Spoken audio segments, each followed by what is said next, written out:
and our first guest, which we're so thrilled, somebody who also is a huge patriot, Mel.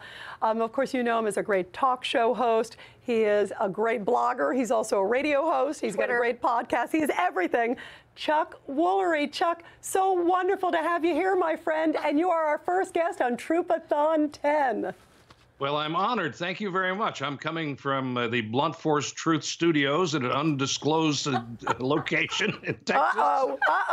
In the bunker, huh? I have to say that, Chuck, I am really one of your biggest admirers, and I've been tweeting and retweeting some of the stuff that you put out there because you have a very interesting take on the world, and one of them, of course, is your patriotism, which is on display all the time. So thank you for being on Troopathon 10. I'm happy to be here. I was in the Navy back in the old days. How long ago, Chuck? How long ago? Come on, let us know. No, Rita. He's a guy. It's easier. My first year of college, I went ahead to get rid of my regular duties in the Navy for on the USS Enterprise with that first nuclear aircraft carrier in Newport Beach, and I was on it for about 3 weeks, and I was supposed to be there for a year at the dock, and 3 weeks later we got a call and said, we're all going to Guantanamo. And we went to Guantanamo and sat off of Cuba for about 75 days during the Cuban crisis, and were the largest target in the ocean. We had literally nothing to defend ourselves with except our air groups. I got to tell you something. We weren't finished yet. I've actually been to Guantanamo Bay as well. I wasn't on a U.S. Navy destroyer. By the way, I have too. And we applaud you. Yes, we do.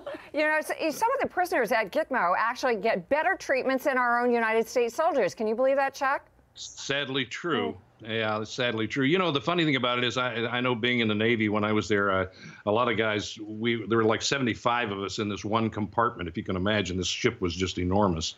And we were all in three-sided little bunks that were kind of like coffins, actually, with an opening in the side. And guys would get packages from home or packages from somebody, and everybody was always really envious when you got that special package or that special thing that came to you. And so I really applaud you for this, because it's really meaningful to troops when you're alone out there on the line or alone wherever you're stationed.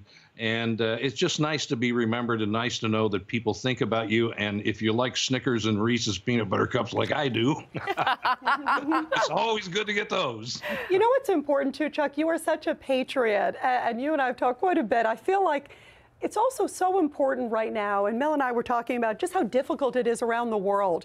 There's so many flashpoints, and you know, we see North Korea in the headlines, of course, Iraq, Syria.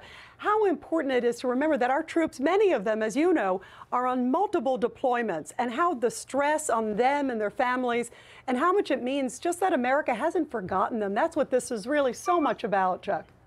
Oh, there's no question about that. And that personal touch that you put into each package is so important that, you know, it's sent from someone who's thinking about them. They may not know who it is, but they know that there's someone out there that's thinking about them and appreciating what they're doing for us individually and for our country, and defending our country and looking out for our safety. So, yeah, I think it's very, very important and a real morale booster.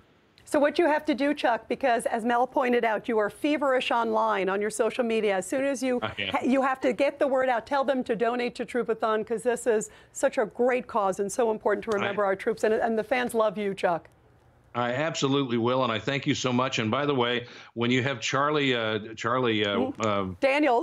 Charlie Daniels, yeah. I knew you were thinking that. I've only known Charlie since 1965. Oh, my. When you have Charlie on, remind him that he was my guitar player at one time. Oh, are you serious? I hate it. We don't have time for this story. True. He was one of the great studio musicians, great guitar players. Gosh. He played on a lot of songs that I recorded in Nashville. You got to put the video up. We got to see that. Put the video up. We'll retweet it on Troopathon. Thank you, Chuck, so much. Thank you, Chuck, and thank you for your service.